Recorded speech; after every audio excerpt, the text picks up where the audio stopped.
سرکار نے جانے نہ دیا۔ الحمدللہ رب العالمین والصلاة والسلام علی سید المرسلین، اما بعد فاعوذ باللہ من الشیطان الرجیم، بسم اللہ الرحمن الرحیم۔ الصلاة والسلام علیک یا رسول اللہ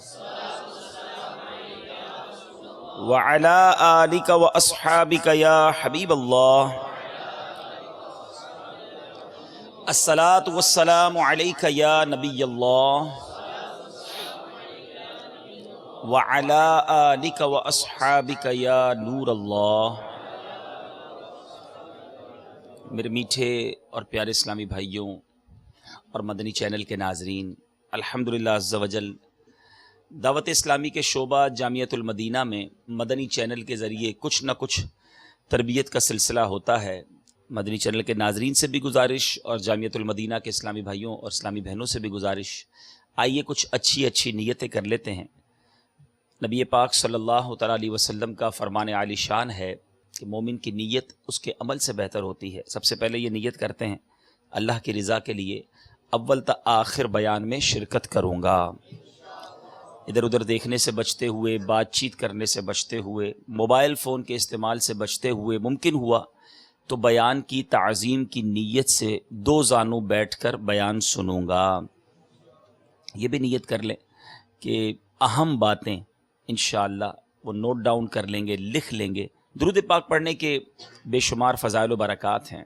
ایک بڑی خوبصورت حدیث پاک، نبی پاک صلی اللہ تعالیٰ علیہ وسلم کا فرمان عالی شان، جمعرات کے دن عصر کے وقت اللہ عز و جل آسمان سے زمین پر فرشتے اتارتا ہے جن کے ساتھ چاندی کے دفتر اور سونے کی قلمیں ہوتی ہیں۔ وہ اس دن اور دوسرے دن کی رات سورج غروب ہونے تک نبی کریم صلی اللہ تعالیٰ علیہ وسلم پر پڑھے جانے والے درود کو لکھتے رہتے ہیں۔ درود پاک کے لکھنے کا گویا خصوصی اہتمام شب جمعہ، جمعرات کی رات اور جمعہ کا دن ہوتا ہے۔ تو ویسے تو پورا ہفتہ سارے دن ہی درود پڑھنا چاہیے، مگر جمعہ کے دن اسپیشلی خاص طور پر درود پاک کی کثرت کرنی چاہیے۔ آئیے محبت کے ساتھ با آواز بلند درود پاک پڑھ لیں۔ صلو علی الحبیب صلی اللہ تعالی علی محمد صلی اللہ علیہ وسلم۔ آج کا جو ہمارا موضوع ہے، ہم اور ہمارے گھر والے۔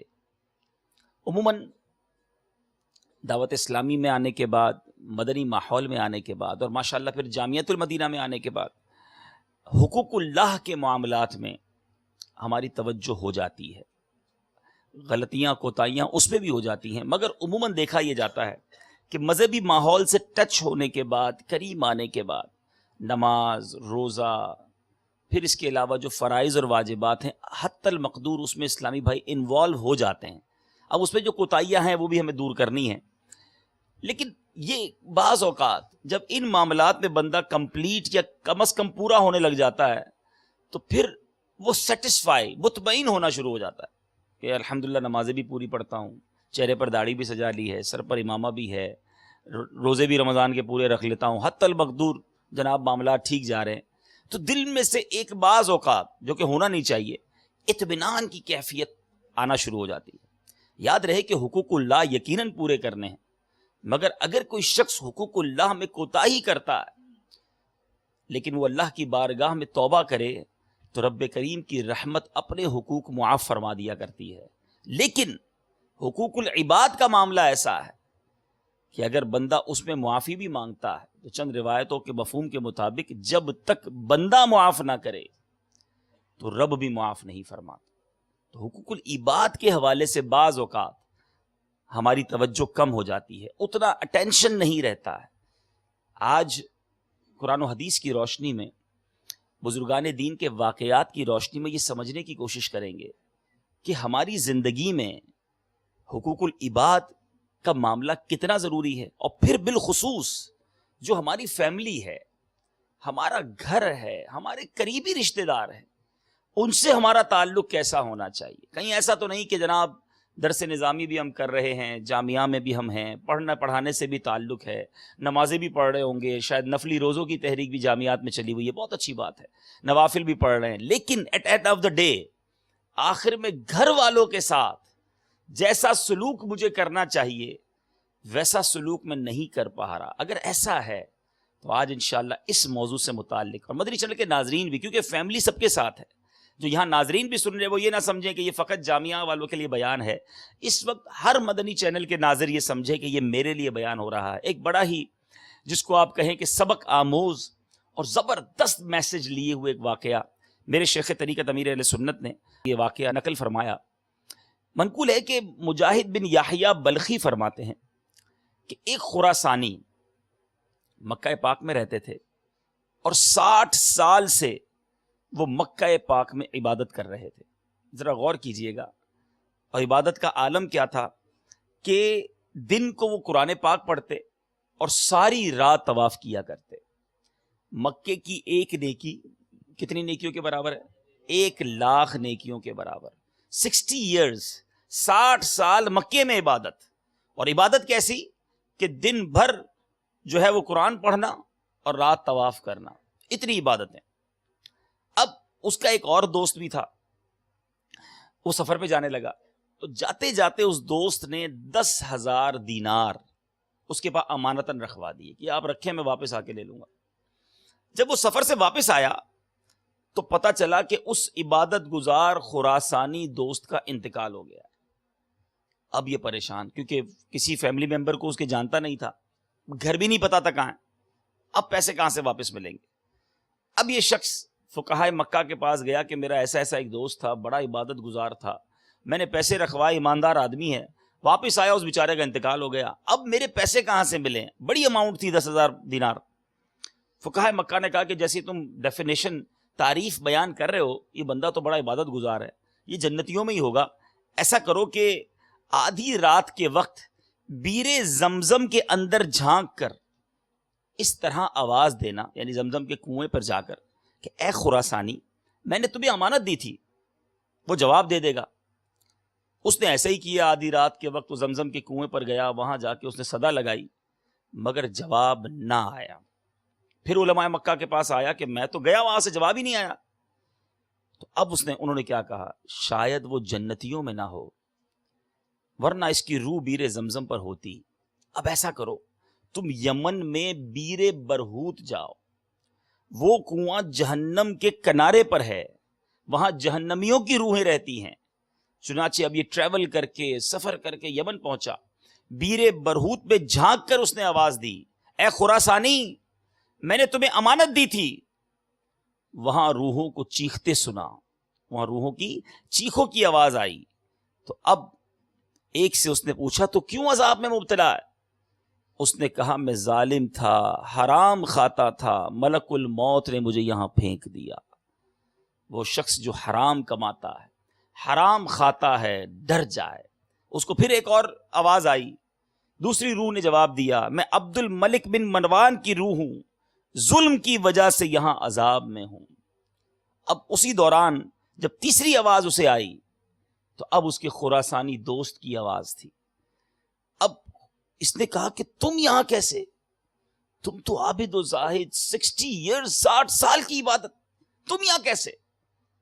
غور سے سنیے، وہ خراسانی بزرگ جو عبادت گزار تھا وہ کیا کہتا ہے، میری ایک معذور بہن تھی جس سے میں نے لاپرواہی اور قطع رحمی کی، رشتہ داری کو توڑا، جس کی وجہ سے ساری عبادت تباہ ہو گئی اور مجھے عذاب میں مبتلا کر دیا گیا۔ اس نے پوچھا میری امانت کہاں ہے، میرے پیسے کہاں ہیں؟ اس شخص نے کہا کہ میرے مکان کے فلاں کونے میں مدفون ہیں، جاؤ اور جا کر نکال لو۔ چنانچہ یہ مرد صالح اس خراسانی کے مکان پر پہنچا، وہاں سے اپنی رقم نکالی اور پھر اس بہن کے پاس پہنچا، اس کی ضروریات پوری کی، وہ خوش ہو کر بولی، وہ خوش ہو گئی۔ اب یہ مرد صالح کچھ عرصے کے بعد پھر مکہ پاک میں بیر زمزم پر گیا اور وہاں جا کر پھر اپنے دوست کو آواز لگائی۔ تو اب وہاں سے آواز آئی، الحمدللہ بیر برہوت سے نجات مل گئی ہے اور بیر زمزم میں چین سے رہ رہا ہوں۔ اے میرے میٹھے اور پیارے اسلامی بھائیوں، غور کیجئے، 60 سال کی عبادت بہن سے لاپرواہی کرنے کی بنا پر، اپنی بہن کی خیال نہ رکھنے کی بنا پر، اس کے حقوق ادا نہ کرنے کی بنا پر وہ 60 ایئرز کی عبادت اکارت کر دی گئی. اور جب بہن راضی ہوئی، گویا اس نے دل سے معاف کیا، تو رب نے بھی معاف کر دیا. یہ بات ہم سب کو ڈرا دینے کے لیے کافی ہے. ہو سکتا ہے آپ میں سے کئی نوافل پڑھنے والے ہوں، کئی قرآن پاک پڑھنے والے ہوں، روزانہ آپ کتابیں پڑھ رہے ہیں، عبادتوں پر عبادتیں اگر ہو رہی ہیں، لیکن اگر گھر والوں کے ساتھ معاملہ اچھا نہیں، اگر ہمارا بھائی ہم سے ناراض ہے، ہماری بہن ہم سے ناراض ہے، ہمارے والدین ہم سے ناراض ہیں، ہماری فیملی ممبر ہم سے پریشان ہیں، تو کہیں ایسا نہ ہو سارا سفر بیکار ہو جائے. ہمیں یہ خیال رکھنا ہے کہ ہمارا اپنے گھر والوں کے ساتھ تعلق کیسا ہے. میں آگے حدیث سناؤں گا، پیش کروں گا کہ نبی پاک علیہ الصلوۃ والسلام نے گویا کیٹیگرائز کیا ہے، نبی پاک نے درجہ بندی کر کے بیان کر دیا صلی اللہ تعالی علیہ وسلم کہ ہمارے حسن سلوک کا سب سے زیادہ حقدار کون ہے. کیونکہ اب دعوت اسلامی کے ماحول میں ہے نا، کبھی علاقے میں کام کرنے جا رہے ہوتے ہیں، کبھی کابینہ میں کام کر رہے ہوتے ہیں، ہمارا ماشاءاللہ ایک اپنا ماحول ہے، تو اس میں ہمارا انداز بڑا پیارا ہوتا ہے. ماشاءاللہ، مرحبا، کیسے ہیں پیارے اسلامی بھائی؟ ٹھیک ہیں آپ؟ تشریف رکھیں. سبحان اللہ. اور سنائیے کیا حال ہے؟ آپ کو میں پانی پیش کروں. ایک نئے اسلامی بھائی پر ہمارا انداز بہت اچھی بات ہے، ہمارا آپس میں بڑا پیارا انداز، جامعہ میں بڑا پیارا انداز، بالکل ٹھیک ہے، میں اس کو ڈسکریج نہیں کر رہا، مگر سمجھانے کی یہ کوشش کر رہا ہوں کہ یہ سب کے ساتھ سبحان اللہ، ماشاء اللہ، مسکرا کر بات کرنے والا اپنے گھر میں کس طرح بات کرتا ہے.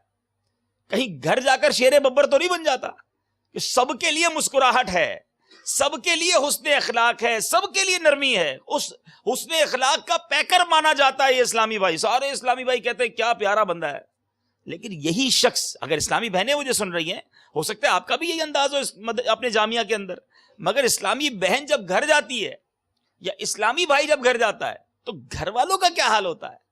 اچھا، آپ میں سے کئی وہ ہیں جو روزانہ گھر جاتے ہیں، وہ خود چیک کر لیں کہ گھر جا کر آپ کا کیا انداز ہوتا ہے. بہت تھکا ہوا ہوں، جامعہ پڑھ کے آیا ہوں، اب مجھے کوئی کام مت دینا، اب گھر کا کام بھی میں ہی کروں، جامعہ بھی پڑھوں، علاقے میں مدنی کام بھی کروں، اب میں نہیں کرتا گھر کا کام. آپ کو احساس ہونا چاہیے کہ میں جناب عالم بن رہا ہوں. اب اگر گھر والوں کے ساتھ یہ انداز ہے تو کیا یہ انداز درست ہے؟ اسلامی بھائیوں کو تو بڑھ کر پانی پیش کریں، اور ماں کو پیاس لگے تو آپ خود پی لیجیے، میں بہت تھکا ہوا ہوں. اللہ نہ کرے، میں نہیں سمجھتا ایسا اللہ نہ کرے ہو، لیکن اگر کسی کا ایسا انداز ہے تو وہ غور کرے. اسلامی بھائی یہ چیک کرے. میں ایک سوال کروں گا، جتنے ناظرین مجھے سن رہے، سب سے سوال ہے کہ جب میں اپنے گھر میں داخل ہوتا ہوں، جب بھی ہم اپنے گھر میں داخل ہوتے ہیں، ہمارے گھر میں داخل ہونے کے بعد گھر والوں کی ٹینشن میں اضافہ ہوتا ہے یا گھر والوں کی راحت میں اضافہ ہوتا ہے؟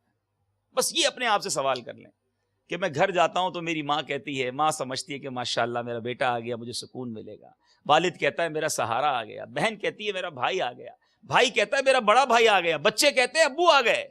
یہ سارے ڈر جاتے ہیں، یہ کدھر آ گیا. ہم چھٹی پہ جاتے تو گھر والے تو کہیں چھٹی پہ نہیں چلے جاتے، چلو بھائی نکلو ابو آ گیا ہے، 7 دن بلا ٹینشن گھر میں جاری رہے گی. یا ایسے بھی اسلامی بھائی ہو سکتا ہے کہ جب 3 دن قافلے میں جاتے ہوں تو گھر والے دعا کرتے ہیں 12 ماہ پورے کر کے آئے. اب یہ آپ نے اور میں نے چیک کرنا ہے کہ ہماری جدائی انہیں خوشی دیتی ہے یا ہمارا قرب انہیں خوشی دیتا ہے، ہمارا جانا انہیں راحت دیتا ہے. ارے ہمیں تو ایسا اسلامی بھائی ہونا چاہیے کہ گھر والوں کی آنکھوں کی ٹھنڈک ہو، اور خاص طور پہ والدین. اللہ اللہ، سنیے احادیث، آپ نے یہ باتیں کئی بار سنی ہوں گی، مگر ان باتوں کی تکرار، ان باتوں کو بار بار لے آنا، کیونکہ ہمارا حق ہے، ہمارے گھر والوں کا ہم پر حق ہے کہ ہم اپنے گھر والوں کے ساتھ کیا برتاؤ کرتے ہیں. والدین کے آداب حضرت فرقد سبخی فرماتے ہیں کہ میں نے بعض کتب میں پڑھا ہے کہ اولاد پر لازم ہے کہ والدین کی موجودگی میں ان کی اجازت کے بغیر بات نہ کرے اور ان سے آگے نہ چلے. جب تک وہ بلائیں نہیں تو ان کے دائیں بائیں بھی نہ چلے، جب بلائیں تو انہیں جواب دے، مگر پیچھے پیچھے چلے جیسے غلام آقا کے پیچھے چلتا ہے. آئے ہائے ہائے، کیا ادب بیان کیا. غلام جس طرح غلام ہوتا ہے آقا کا، اس طرح بندہ اپنے ماں باپ سے برتاؤ کرے. مگر ڈر لگتا ہے مجھے جملہ کہتے ہوئے، ڈر لگ رہا ہے، لیکن ایسے مناظر دیکھیں کہ آج بوڑھا باپ اپنے جوان بیٹے کے آگے غلام بنا ہوا ہے کہ بیٹا تھوڑے پیسے دے دو، میرا بیٹا میرا یہ کام کر دو، میرا بیٹا وہ اس لیے کہہ رہا ہوتا ہے کہ کہیں میں تھوڑی سی آواز بڑی کروں گا تو بیٹا مجھے ڈانٹ دے گا. ماں اپنے بیٹے کے آگے ایسا لگتا ہے کنیز بنی ہوئی ہے. آج ماں اپنی جوان بیٹی کے آگے بولتے ہوئے ڈرتی ہے کہ میں بولوں گی تو مجھ سے لڑے گی، میری بیٹی میرا یہ کام کر دو. اچھا کوئی بات نہیں بیٹی بعد میں کر، ڈر لگ رہا ہے. یعنی ماں باپ بچے سے بات کرتے ہوئے گھبرا رہے ہیں. ارے تف ہے ایسی اولاد پر جس سے بات کرتے ہوئے ماں ڈرتی ہو، جس سے بات کرتے ہوئے باپ ڈرتا ہو. ادب تو یہ تھا کہ بچہ ماں باپ کا غلام بن کے رہتا، ان کے پیچھے اس طرح چلتا جیسے غلام چلتا ہے. ارے یہ ادب لکھا علماء نے. اور آج ہمارا معاشرہ، ہمارے ماں باپ ہم سے ڈر رہے ہیں. خدا را ایسا نہ کرو. یہ زبان سے کچھ نہیں بولتے مگر دل ان کا اندر سے دکھی ہوتا ہے. ارے ہماری کتنی ضروریات انہوں نے پوری کی ہیں. بچپن میں ہمیں بولنا نہ آتا تھا، کھانا نہ آتا تھا، کپڑے پہننا نہ آتا تھا، ساری تکلیفیں انہوں نے اٹھائی. اور آج میں بڑا ہو گیا تو انہیں کہتا ہوں آپ کو ہماری بات سمجھ نہیں آتی، آپ بوڑھے ہو گئے ہیں، زیادہ نہ بولا کریں، بار بار باتیں کرتے، آپ کو کیا پتا کتابوں میں نے کیا پڑھا ہے. ارے یہ علم برباد ہو جائے گا اگر تم علم کی وجہ سے اپنی ماں سے یہ رویہ رکھتے ہو، اپنے باپ سے اس طرح بات کرتے ہو. نہیں، ارے آج میں جو کچھ ہوں، اگر آپ آج دور حدیث میں پہنچ گئے، اگر آج آپ سابیہ میں پہنچ گئے، اگر آپ بڑا اچھا بیان کرتے ہیں، اگر آپ کسی بڑی ذمہ داری پر ہیں، آپ کے بیان کی لوگ تعریف کرتے، سوچو ارے منہ سے لفظ جب پہلا نکلا تھا، بولنا تو دور کی بات ہے، تو میرے ماں اور باپ نے خوشیاں منائی تھی کہ آج میرے بیٹے نے پہلا لفظ بولا ہے. میں غلط بھی بولتا تھا، مجھے سکھاتے تھے بیٹا یوں نہیں یوں بولتے ہیں، یوں نہیں یوں بولتے. آج تم اپنے ماں باپ کو یہ کہتے ہو آپ کو بولنا نہیں آتا. نہیں میرے میٹھے اسلامی بھائی، جو کچھ آج ہم ہیں وہ اپنے ماں باپ کی وجہ سے ہیں. خدا را جتنا علم آپ کا بڑھتا جائے اتنا حلم بھی بڑھنا چاہیے، اتنا حقوق العباد اور بالخصوص اپنے والدین کا ادب بڑھنا چاہیے. ان کو لگے کہ میرا بیٹا واقعی عالم بن رہا ہے، میری بیٹی واقعی جناب درس نظامی کر رہی ہے. یہ دعوت اسلامی کا ماحول ہے کہ یہ جتنا ماحول میں بڑھتے جا رہے ہیں ہمارے ساتھ نرم ہوتے جا رہے ہیں، ہمارے سامنے بچھے جا رہے ہیں. لیکن کہیں ایسا تو نہیں کہ آپ مدری کاموں میں انوالو ہو کر، درس نظامی میں انوالو ہو کر خوب جناب علم دین حاصل کر رہا ہوں اور والدین کو لگے کہ میرا بچہ تو مجھ سے دور ہو گیا، اس کا رویہ تبدیل ہو گیا، یہ تو بڑا آدمی بن گیا. ارے ہم ماں باپ کو یہ وہ احساس دلائیے کہ میں بڑا آدمی بن گیا ہوں. ارے کچھ بھی ہوں، میں اپنے ماں باپ کا بچہ ہوں، ان کا لگایا ہوا پودا ہوں. ارے وہ مالی ہے میرے، مجھے ان کی محبت چاہیے، آج بھی ان کی دعائیں چاہیے. یاد رکھنا کتنے اونچے نہ پہنچ جاؤ، اگر ماں باپ کی دعائیں ساتھ نہیں نا تو کبھی ترقی نہ کرو گے. خوش نصیب ہے وہ شخص، یاد رکھیں، چاہے تو نوٹ کر لیں اس کو، جس کے ساتھ اس کے ماں باپ کی دعائیں ہوں اور اس کے پیر کی دعائیں ہوں، جس سے اس کے ماں باپ راضی ہوں اور جس سے اس کا پیر راضی ہو، وہ کبھی ناکام نہیں ہوگا. انشاءاللہ ترقی اس کے قدم چومے گی، کامیابی اس کے قدم چومے گی. بد نصیب ہے وہ جو اپنے ماں باپ کو ناراض کر دیتا ہے یا اپنے پیر کو ناراض کر دیتا ہے. یہ وہ دو ہستیاں ہیں جنہیں ہمیشہ راضی رکھنا، ان کی دعائیں لیے کرنا.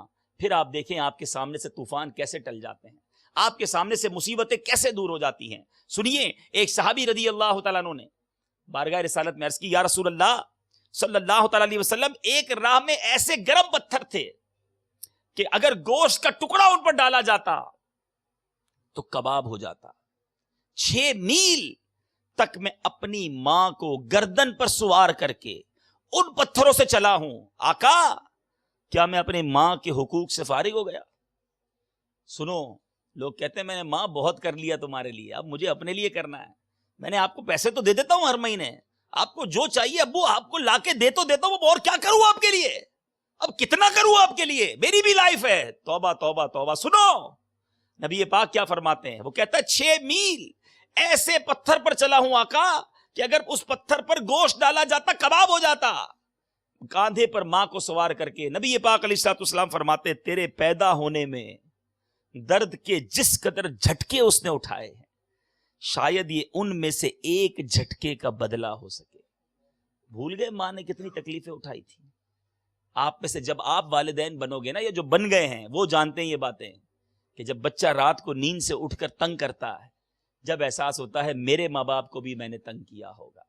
آج جب آپ جس کی زوجہ ہوتی ہے اور وہ تکلیف میں ہوتی ہے تو احساس ہوتا ہے کہ میری ماں نے بھی میری پیدائش کے وقت یہ تکلیفیں اٹھائی ہوں گی. خدا را میرے میٹھے اسلامی بھائیوں، قدر کیجئے ان ہستیوں کی، اچھا برتاؤ کیجئے، اور یہ ہماری شریعت ہمیں سکھا رہی ہے۔ آج میں اور آپ اگر شریعت پڑھ رہے ہیں تو یہی تو شریعت سکھا رہی ہے کہ سب سے زیادہ برتاؤ، سب سے زیادہ قریب حقدار کون ہے ہمارے بہترین برتاؤ کا۔ نبی پاک علیہ الصلوۃ والسلام، ایک صحابی نے عرض کی یا رسول اللہ صلی اللہ تعالی علیہ وسلم، کون زیادہ حقدار ہے؟ میرا نگران، میرا کلاس فیلو، میرے جامعہ کے اسلامی بھائی، میرے علاقے کے اسلامی بھائی؟ میں یہ نہیں کہہ رہا ان سے برتاؤ اچھا نہیں ہونا چاہیے، مگر کیٹیگری تو ہونی چاہیے نا، خیال تو ہونا چاہیے کہ میرے آقا نے کیا فرمایا۔ نبی پاک علیہ الصلوۃ والسلام فرماتے ہیں آج دوست کے ساتھ، بیسٹ فرینڈ ہے میرا جناب، اس کو ناراض نہیں کر سکتا، وہ جو کہے جان حاضر۔ ارے تمہارے دوست کے لیے جان حاضر اور ماں باپ کے لیے ٹائم بھی نہیں، بات کرنے کا طریقہ نہیں۔ سنو، نبی پاک علیہ الصلوۃ والسلام فرماتے ہیں، صحابی نے عرض کی کون زیادہ حقدار ہے؟ فرمایا تیری ماں۔ عرض کی یا رسول اللہ پھر؟ فرمایا تیری ماں۔ آقا پھر؟ فرمایا تیری ماں۔ یا رسول اللہ پھر؟ فرمایا تیرا باپ۔ کیٹیگری دیکھیں، درجہ بندی دیکھیں، 3 بار فرمایا تیری ماں، پھر فرمایا تیرا باپ، پھر کہا یا رسول اللہ پھر کون؟ ارشاد فرمایا تیرا قریب ترین رشتہ دار، پھر قریب تر۔ یہ ہے ہماری فیملی کے احکام۔ ہم اور ہمارے گھر والے، ہمارا انداز کیا ہونا چاہیے ان کے ساتھ؟ سب سے زیادہ حقدار ہے ماں، پھر والد، پھر قریبی رشتہ دار، اور پھر قریب تر۔ اے میرے میٹھے اسلامی بھائیوں، ہمارے چچا زاد بھائی، ہمارے قریبی رشتہ دار، ہمارے چچا، ہمارے خالو، جو بھی رشتہ دار بنتے، ذرا غور کرتے جاؤ، میں ان سے کیسے ملتا ہوں؟ کبھی ان کی طبیعت پوچھی، کبھی ان کی خیریت پوچھی، کبھی ان کو کچھ پیش کرنے کا سوچا؟ ہمارے گھر والے بھی اگر یہ بیان سنیں، وہ بھی سوچیں کہ ہم سب اپنے فیملی ممبرز کے ساتھ کیسے ہیں۔ آج غیروں کے ساتھ بڑا اچھا تعلق ہے، اپنوں کو کوئی قریب نہیں لاتا، اپنوں کے ساتھ اچھا برتاؤ نہیں کرتا۔ یہ ہماری شریعت نہیں سکھاتی۔ آگے میں عرض کروں گا کہ بعض اوقات تو وعیدیں سنائی گئی ہیں، عذاب سے ڈرایا گیا ہے جو اپنے قریبی رشتہ داروں کے ساتھ اچھا تعلق نہیں کرتا۔ سنیے اور لرز جائیے۔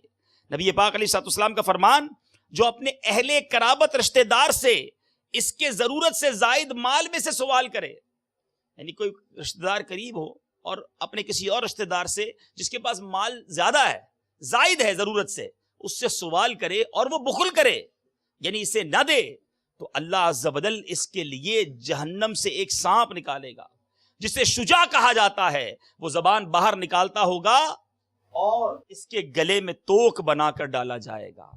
یعنی اپنے قریبی رشتہ دار کو اس کی سپورٹ کرنا ہے، اگر وہ تکلیف میں ہے اس کا خیال رکھنا ہے۔ ایک اور جگہ سرکار دو عالم صلی اللہ علیہ وسلم کا فرمان سنیے، جو ہمارا فرسٹ کزن ہوتا ہے، کہتا نا میرا فرسٹ کزن، چچا زاد بھائی، پیارے آقا علیہ الصلوۃ والسلام نے فرمایا جس شخص سے اس کا چچا زاد بھائی اس کے فضل یعنی ضرورت زائد مال سے کچھ طلب کرے، یعنی زائد مال، جو ضرورت سے زائد مال ہے، چچا زاد بھائی کچھ طلب کرے اور وہ اسے نہ دے، تو بروز قیامت اللہ تعالیٰ اس شخص سے اپنا فضل روک لے گا۔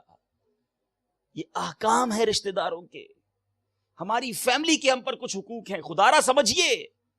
ایسا نہ ہو کہ ہمارے سارے حسن اخلاق دوسرے لے جائیں، ساری توجہ دوسروں کے لیے اور اپنے گھر والے پریشان۔ ایک اور روایت میں نے پڑھی کہ جو غیروں کو بانٹتا رہے اور اس کے اپنے پریشان ہوں، اللہ تعالیٰ قیامت کے دن اس پر نظر رحمت نہیں فرمائے گا۔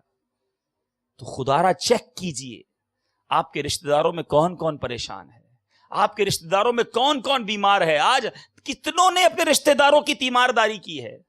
چلے آپ نہیں جا سکتے، اگر آپ جامعہ میں ہیں تو فون کر کے تو پوچھ سکتے ہیں کہ چچا جان آپ کی طبیعت کیسی ہے، پتہ چلا تھا آپ بیمار ہو گئے ہیں۔ کتنی دعائیں نکلے گی ان کے دل سے، سالوں ہو جاتے ہیں، مہینوں گزر جاتے ہیں، ہمارے رشتہ داروں سے ہمارا رابطہ نہیں ہوتا۔ اپنی فیملی ہم سے پریشان ہوتی ہے۔ ہم نے چھوٹے بھائی سے کب طبیعت پوچھی؟ ہم جس طرح اپنے اسلامی بھائیوں کے ساتھ برتاؤ کرتے ہیں، کب ہم نے اپنی چھوٹی بہن کے ساتھ یہ برتاؤ کیا؟ غور کیجئے۔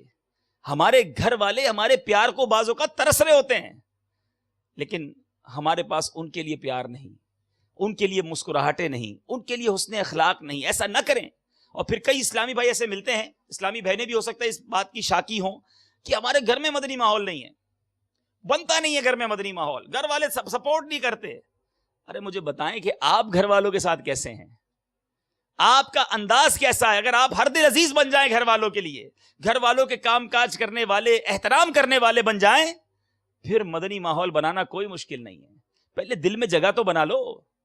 آپ کا احترام, آپ کی محبت اگر گھر میں ہے, آپ سب کی آنکھوں کے تارے ہیں, اب آپ نے مدنی کام کرنا کیا مشکل ہے؟ مثال کے طور پہ کوئی والد صاحب ہے, وہ گھر جاتے ہیں, اور جب وہ گھر جاتے ہیں تو بچے چھپ جاتے ہیں, چھپ جاؤ ابو آ گئے. کیوں؟ ابو نے آتے ہی ڈانٹنا ہے, ڈنڈا نکالنا ہے, پورے دن کی کارکردگی لینی ہے, سب کو لائن میں لگانا ہے.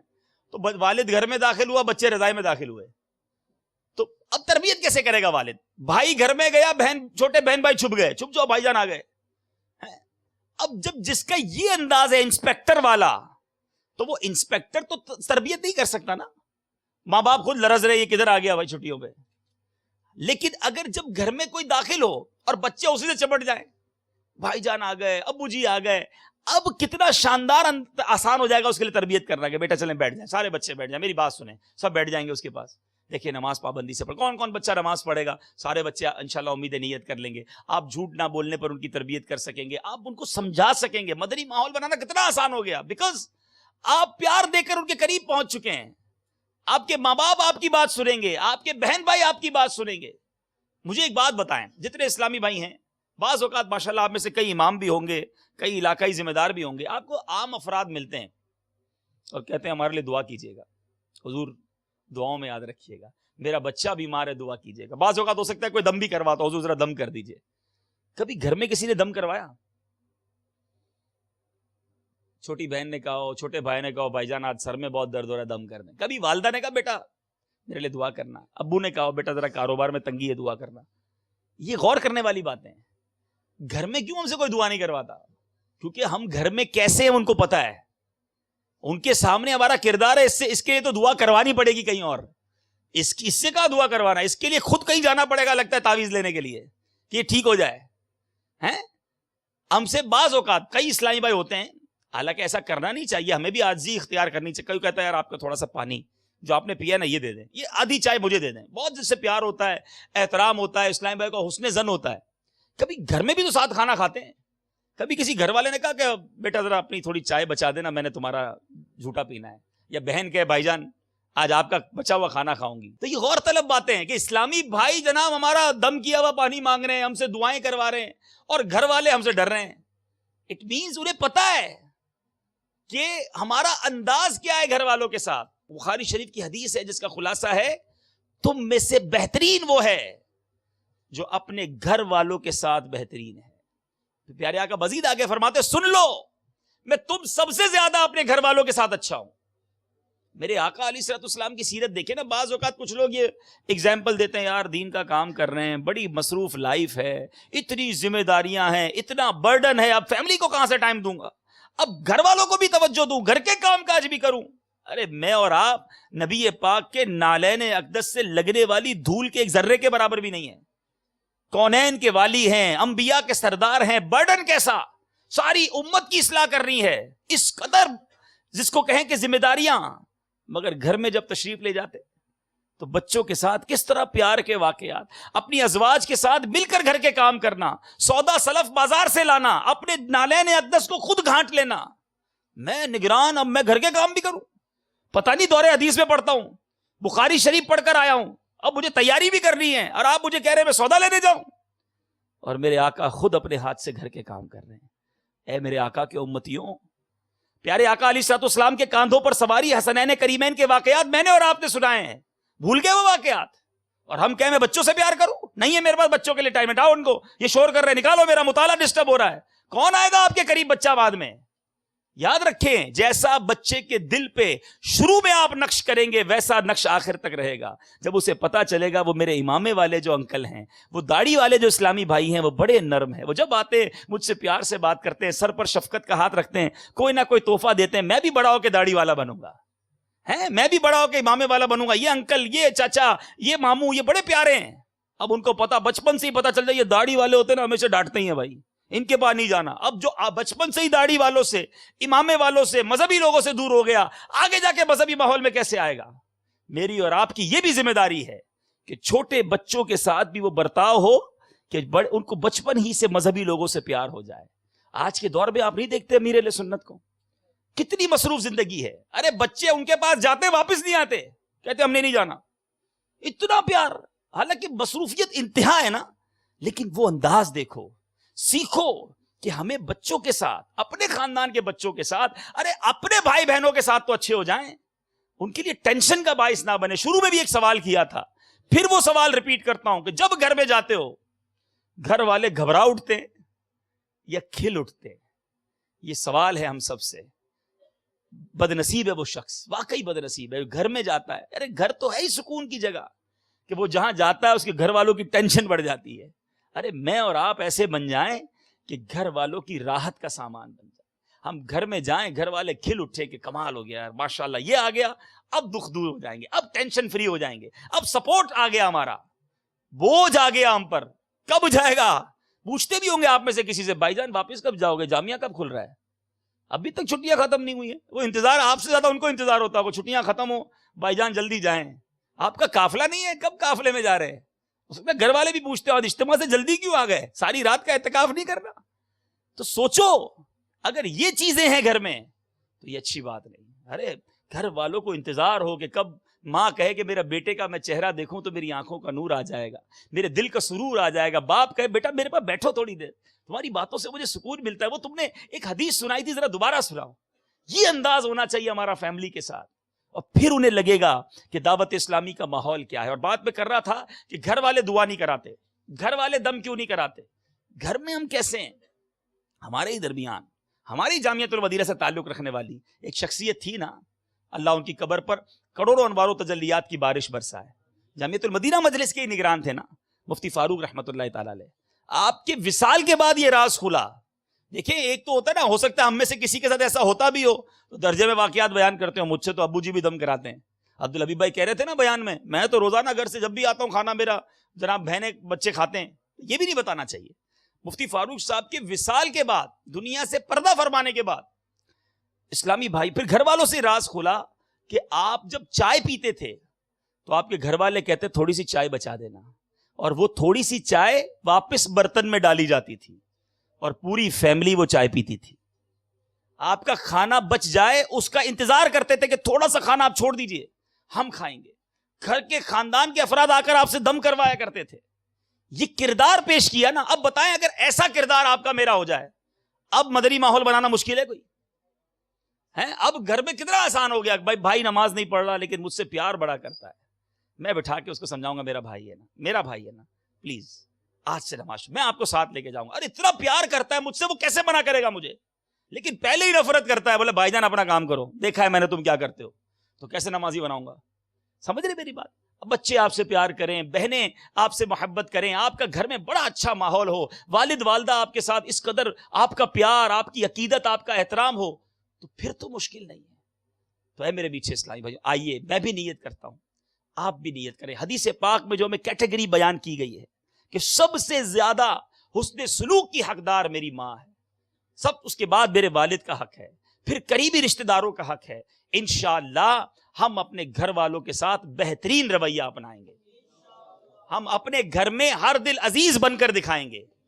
یہ ہمارا کردار ہوگا جو ہمیں یہ کرنے پر انشاءاللہ یہ معاملات ہمارے لیے آسان ہو جائیں گے. آخر میں ایک حدیث پاک عام افراد کے لیے بھی یہ بھی یاد رہے کہ ہمیں اپنے خاندان والوں کے ساتھ ساتھ, اپنے گھر والوں کے ساتھ ساتھ, عام مسلمانوں کے ساتھ, یعنی میں بتانا یہ چاہ رہا ہوں کہ عام مسلمانوں کے ساتھ اچھا رویہ اپنانا وہ کس قدر بابرکت ہے, تو گھر والوں کے ساتھ تو مزید برکتیں ملنی ہیں. حضرت سیدنا ابو کثیر سہیمی رضی اللہ تعالیٰ عنہ اپنے والد سے روایت کرتے ہیں, میں نے حضرت سیدنا ابو ذر غفاری رضی اللہ تعالیٰ عنہ سے پوچھا, مجھے ایسا عمل بتائیے کہ جب بندہ اسے کرے تو جنت میں داخل ہو جائے. اور سے سنیں, ایسا عمل بتائیے بندہ کرے تو جنت میں داخل ہو جائے. انہوں نے فرمایا, جب میں نے رسول اللہ صلی اللہ علیہ وسلم کی خدمت میں یہی سوال کیا تھا تو میرے آقا نے فرمایا تھا, وہ بندہ اللہ عز و جل اور آخرت پر ایمان لے آئے. میں نے عرض کی یا رسول اللہ, ایمان کے ساتھ کوئی عمل بھی ارشاد فرمائیے. فرمایا, اللہ کے دیے ہوئے رزق میں سے کچھ نہ کچھ صدقہ کرے. کہتے ہیں میں نے عرض کی یا رسول اللہ, اگر وہ خود فقیر ہو, اگر وہ فقیر ہو اور صدقہ کی استطاعت بھی نہ رکھتا ہو، پھر کیا کرے؟ پیارے آقا نے فرمایا وہ نیکی کا حکم دے اور بری بات سے منع کرے۔ صحابی رسول کے سوالات دیکھیں، عرض کرتے ہیں آقا اگر بولنے میں اٹکتا ہو، نیکی کا حکم دینے اور برائی سے روکنے کی بھی استطاعت نہ رکھتا ہو، پیارے آقا علیہ السلام نے فرمایا جاہل کو علم سکھائے۔ عرض کیا یا رسول اللہ صلی اللہ علیہ وسلم اگر خود وہ جاہل ہو، اب وہ خود بھی جاہل ہے، فرمایا مظلوم کی مدد کرے۔ عرض کیا یا رسول اللہ اگر وہ خود بھی کمزور ہو، مظلوم کی مدد بھی نہ کر سکتا ہو، تو فرمایا تم اپنے دوست میں جو بھلائی چاہتے ہو وہ یہ ہے کہ وہ لوگوں کو ایذا دینا چھوڑ دے، بس لوگوں کو تکلیف دینا چھوڑ دے۔ میں نے عرض کی یا رسول اللہ صلی اللہ علیہ وسلم اگر وہ یہ عمل کرے گا تو جنت میں داخل ہو جائے گا۔ سنو میرے آقا کا فرمان سنو اور جھوم جاؤ۔ میرے آقا فرماتے ہیں جو مسلمان ان اعمال میں سے کوئی ایک عمل بھی کرے گا میں خود اس کا ہاتھ پکڑ کر اسے جنت میں داخل کر دوں گا۔ آپ سوچیں، اچھا اس حدیث پاک کی بشارت اپنی جگہ، مجھے تو یہ پڑھتے پڑھتے ایک اور مدنی پھول ذہن میں آیا کہ نبی پاک کا حلم دیکھیں۔ آقا یہ نہ کر سکتا ہو، یا رسول اللہ یہ بھی نہیں کر سکتا، ہم سے 2 بار کوئی سوال کر لے ہم اس کا بھائی جاؤ یار بھائی کیا تم نے دماغ کھا لیا ہے، ایک بات سمجھا دی سمجھ نہیں آتی تم کو، یہ بھی تو اخلاق نہیں ہے ہمارے پاس ہے۔ نبی پاک سے کوسچن پہ کوسچن ہو رہا ہے، میرے آقا اسے جواب ارشاد فرما، اچھا یہ نہیں کر سکتا پھر یہ کر لے، یہ نہیں کر سکتا یہ کر لے۔ یہی تو انداز ہے کونین کے والی کا صلی اللہ تعالی وسلم۔ ہم ذرا پڑھ لیں، کوئی بندہ ایک بار مسئلہ پوچھ لے، اچھا حضرت وہ یہ بتائیں کہ وہ رکوع میں یہ کر لے، ارے اب یہ قیام کا پوچھا اب رکوع کا پوچھ رہے ہو، اچھا حضرت بڑی مہربانی ایک سوال اور کر لوں، سجدے کا کیا ہو، ارے بھائی جاؤ یار آپ لگتا ہے میں فارغ ہوں۔ یہ انداز نہیں ہے۔ پیارے آقا کا انداز دیکھیں نا، جب تک سامنے والا توجہ نہ اٹھاتا نبی پاک اپنی توجہ اس سے نہ ہٹاتے۔ یہ روایت آپ نے پڑھے ہوگے نا حسن اخلاق کے انداز کہ ہاتھ ملانے والا جب تک اپنا ہاتھ جدا نہ کرتا میرے آقا اپنا ہاتھ اس سے نہ کھینچتے۔ اور آج ہم کس بے رخی کے ساتھ لوگوں سے ملتے ہیں، گھر والوں کے ساتھ تو اچھا برتاؤ کرنا ہی کرنا ہے، عام مسلمانوں کے ساتھ بھی۔ آخری بات، نگران شورا نے ایک بار اپنے بیان میں ایک بڑی پیاری بات کہی اور واقعی کمال بات ہے، اس کو بھی چاہیں تو نوٹ کر لیں۔ انسان کی جو پہلی ملاقات ہے نا اس کا 70% تعارف دے دیتی ہے۔ یہ بڑی اہم بات ہے مبلغین کے لیے، اور کم و بیش ہم اپنی زندگی میں 70% ایسے لوگوں سے ملتے ہیں جن سے ایک ہی بار ملتے ہیں زندگی میں، اجتماع میں گئے، بڑی محفل میں گئے، کہیں مجمع میں گئے، ملاقات ہوئی، دوبارہ ہوتی نہیں ملاقات۔ اب جس سے ایک ہی ملاقات ہوئی ہے اور اس سے مسکرا کر ہوئی ہے، گرم جوشی سے ہوئی ہے، محبت سے ہوئی ہے، اب اس کے دل پر یہ نقش ہو گیا کہ یہ اسلامی بھائی بڑے خوش اخلاق، بڑے پیارے، بڑے مسکرانے والے، اور جس سے ایک ہی ملاقات ہوئی ہے اسی وقت میرا موڈ آف تھا، اسی وقت جناب منہ چڑھا ہوا تھا، اسی وقت جناب کوئی پرابلم ہوئی تھی اور میرا چہرہ اس کا اظہار کر رہا تھا، میں چڑچڑا تھا اور میں نے اس کو جواب دے دیا، باقی زندگی بھلے خوش اخلاق ہوں آپ، اس بندے کے ذہن میں یہ بات بیٹھ گئی کہ نہیں یار میری جب ملاقات ہوئی نا یہ بندہ صحیح نہیں ہے، یہ بڑے منہ چڑھا رہتا ہے، بڑا بد اخلاق ہے۔ تو خیال رکھیں ملاقات آپ کا تعارف ہے، چاہے آپ کے ساتھ کوئی بھی پرابلم ہے، مسائل کس کے ساتھ نہیں ہوتے، گھر کے مسائل ہوتے ہیں، خاندان کے مسائل ہوتے ہیں، کاروباری مسائل ہوتے ہیں، مگر جو مبلغ ہوتا ہے جس نے دین کا کام کرنا ہے اس کے چہرے سے یہ اظہار نہیں ہونا چاہیے۔ انسان پریشان اس کے پاس آئے، بڑا پریشان ہوں حضرت، وہ کہے میں تجھ سے بڑا پریشان بیٹھا ہوں، آجا بھائی، تو یہ بولے یار یہ کس سے ملنے چلا گیا؟ ہماری پریشانیاں ہمیں اپنے پاس رکھنی ہے، سامنے والے کو شفقت، محبت، مسکراتا چہرہ چاہیے۔ اگر دین کا کام کرنا ہے تو خوش اخلاق بنیے، اپنے مسائل اپنے تک رکھیے، اپنے رب سے مدد مانگیے، لوگوں کو ٹینشن نہ دو۔ اگر گھر میں پرابلم آ گئی تو آج پورے علاقے میں پرابلم شروع ہو گئی، کیوں؟ نگران صاحب کے گھر میں ٹینشن ہے، کوئی نہیں جانا بھائی قریب، تو ایسا نہ بنے۔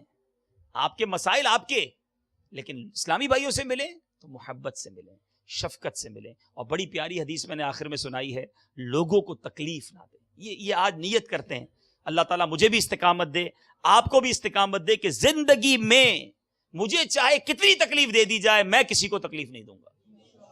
ذرا نیت تو زوردار کر دو۔ اللہ تعالیٰ سے دعا ہے کہ رب کریم ہمیں حسن اخلاق کا پیکر بنائے، اپنے گھر والوں کے ساتھ اچھا تعلق رکھنے کی توفیق عطا فرمائے۔ کہ اللہ کے محبوب دانائے غیوب صلی اللہ تعالی علیہ وسلم کا فرمان جنت نشان ہے، جس نے ایک نفلی روزہ رکھا اللہ عز و جل اس کے لیے جنت میں ایک درخت لگائے گا۔ اب اس کا پھل کیسا ہوگا یہ بھی سنو، فرماتے ہیں انار سے چھوٹا اور سیب سے بڑا ہوگا، اور وہ موم سے الگ نہ کیے ہوئے شہد جیسا میٹھا اور خوش ذائقہ ہوگا، اللہ عز و جل بروز قیامت روزہ دار کو اس درخت کا پھل کھلائے گا۔ تیار ہو جاؤ روزہ دارو۔ ایک اور حدیث پاک سنیے۔ کچھ لوگ اسلام پہ ہوتے ہیں، مالداروں کو دیکھتے ہیں نا تو تھوڑا دل چھوٹا کر لیتے ہیں۔ دل چھوٹا نہ کرو، یہ دنیاوی دولت تھوڑے ٹائم کے لیے ہے۔ نبی پاک علیہ الصلوۃ والسلام کا فرمان ہے، اگر کسی نے ایک دن نفل روزہ رکھا اور زمین پر سونا اسے دیا جائے، جب بھی اس کا ثواب پورا نہ ہوگا، اس کا ثواب تو قیامت ہی کے دن ملے گا۔ ایک نفل روزے کا ثواب اتنا ہے۔ تو نفلی روزوں کی تحریک میں بھرپور حصہ لیجئے۔ اور ایک اور بڑی پیاری حدیث پاک، بعض اسلام میں روزے رکھتے وقت یہ سوچتے ہیں یار بیمار ہو جاؤں گا، کمزور ہو جاؤں گا، ویسے ہی پتلا دبلا سا ہوں، آپ کہہ رہے ہو روزے بھی رکھ لو تو پھر تو ختم ہو جاؤں گا۔ ایسا نہیں ہے۔ حدیث پاک سنیے، میرے آقا فرماتے ہیں روزے رکھو تندرست ہو جاؤ گے۔ حدیث پاک کا ایک جز پیش کر رہا ہوں، روزے رکھو تندرست ہو جاؤ گے، سفر کیا کرو مالدار ہو جاؤ گے۔ تو مدنی قافلوں میں سفر کیا کریں، خوب نیکی کے کاموں میں بھی سفر کریں اور روزے رکھیں۔ اللہ تعالیٰ سے دعا ہے کہ ہمارے اسلامی بھائیوں کے، اسلامی بہنوں کے جامعات میں بھرپور مدنی تحریک چلتی رہے، یہ روزے ہم رکھتے رہیں۔ رب کریم سے دعا ہے اللہ تعالیٰ ہمیں اپنے گھر والوں کے حقوق صحیح معنوں میں، حقوق العباد کا خیال صحیح معنوں میں رکھنے کی توفیق عطا فرمائے، آمین بجاہ النبی الامین صلی اللہ تعالی علیہ وسلم۔ میرے اعمال کا بدلہ تو جہنم ہی تھا، میں تو جاتا مجھے سرکار نے جانے